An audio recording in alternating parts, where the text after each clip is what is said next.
সভাগত লোকসভা নিৰ্বাচনক লৈ সকলো সাজু আৰু ইয়াক লৈ সকলো ৰাজনৈতিক দল সাজু হৈছে আৰু পোনপ্ৰথমতে প্ৰাৰ্থিত্ব ঘোষণা কৰিছিল আপে অসমৰ 3খন আসনৰ বাবে আপে প্ৰাৰ্থিত্ব ঘোষণা কৰিছিল ইয়াৰ পাছতেই বিজেপিয়ে ঘোষণা কৰিলে আৰু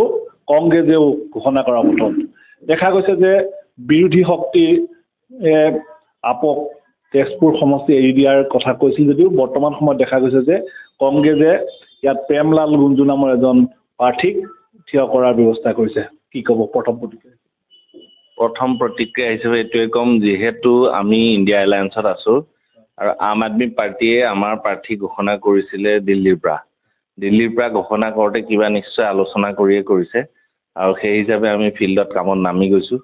তাৰপিছত এতিয়া যোৱাকালিৰ পৰা সংবাদ মাধ্যমত শুনিছোঁ যে প্ৰেমলাল গুঞ্জু নামৰ এজনক প্ৰাৰ্থী দিয়াৰ যোজা কৰিছে তাৰমানে কংগ্ৰেছে বিগ ব্ৰাদাৰ হিচাপে ইণ্ডিয়া এলায়েন্সটো ভাঙাৰ যোজা কৰিছে সেইটোৱে হ'ব কাৰণ কি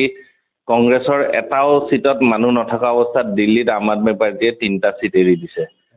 শোণিতপুৰ যিটো লোকসভা সমষ্টি শোণিতপুৰ লোকসভা সমষ্টিত বৰ্তমানলৈকে কংগ্ৰেছৰ এজনো MLA নাই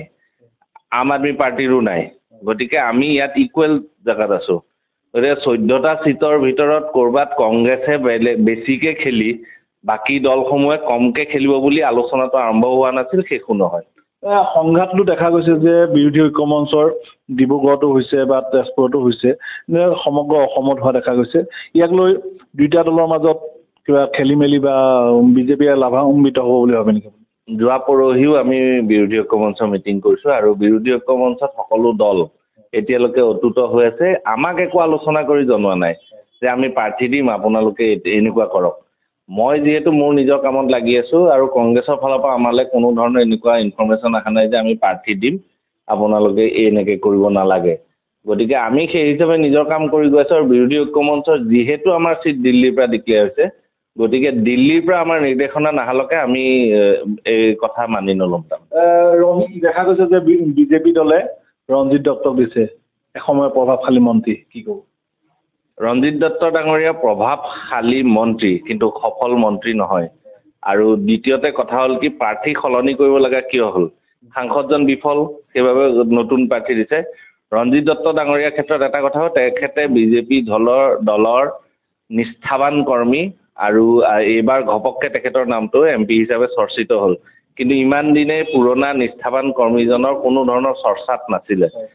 ঘপককৈ তেখেতৰ নামটো টিকেটত ডিক্লেয়াৰ হ'ল আৰু তেখেত আহিছে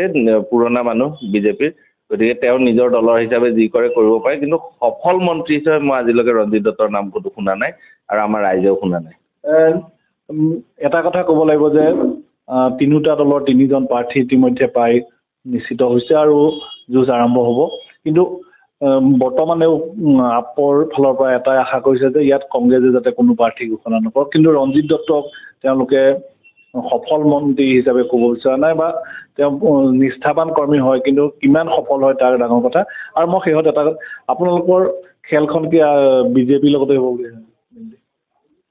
ইউনাইটেড এলায়েন্সৰ এটাই যুক্তি 1-to-1 ফাইট ভাৰতীয় জনতা পাৰ্টীৰ বিপক্ষে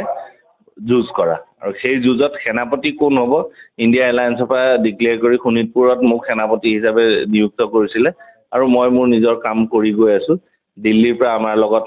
মানুহ পঠাইছে অবজাৰ্ভাৰ লগত থাকে ট্ৰেইনাৰ লগত থাকে গতিকে সেই হিচাপে যিহেতু আমি যুঁজত নামি আছোঁ আৰু তেওঁলোকে পৰৱৰ্তী সময়ত আমি সফল হ'ম বুলি আশা কৰিছোঁ ইলেকশ্যন কেতিয়া হোৱা বিচাৰে বিহুৰ আগত নে পিছত বা তেনেকুৱা ইলেকশ্যনটো বিহুৰ পিছত হ'লে বেছি ভাল হয় কাৰণ কি অসমীয়া ৰাইজ বিহুলৈ বহুত দিন আমাৰ অপেক্ষা কৰি থাকে গতিকে বিহুৰ ওপৰত যাতে একো মানে ইলেকশ্যনৰ কাৰণে একো দিগদাৰ নহয় ৰাইজৰ সেইটো কাৰণে আমি আশা কৰোঁ যে বিহুৰ পিছত হ'লে ভাল হয় নিশ্চয় আৰু এনেদৰেই তেখেতসকলে আগবাঢ়িছে আৰু বিহুৰ পিছত ইলেকশ্যন হোৱাটো বিচাৰিছে আৰু তেখেতসকলে যি নিৰ্বাচনী কুচকাৱাজ আৰম্ভ কৰিছে আৰু বিজেপি দলক প্ৰতিহত কৰিবৰ বাবে তেওঁলোকে বিৰোধী ঐক্যমঞ্চ আগবঢ়া দেখা গৈছে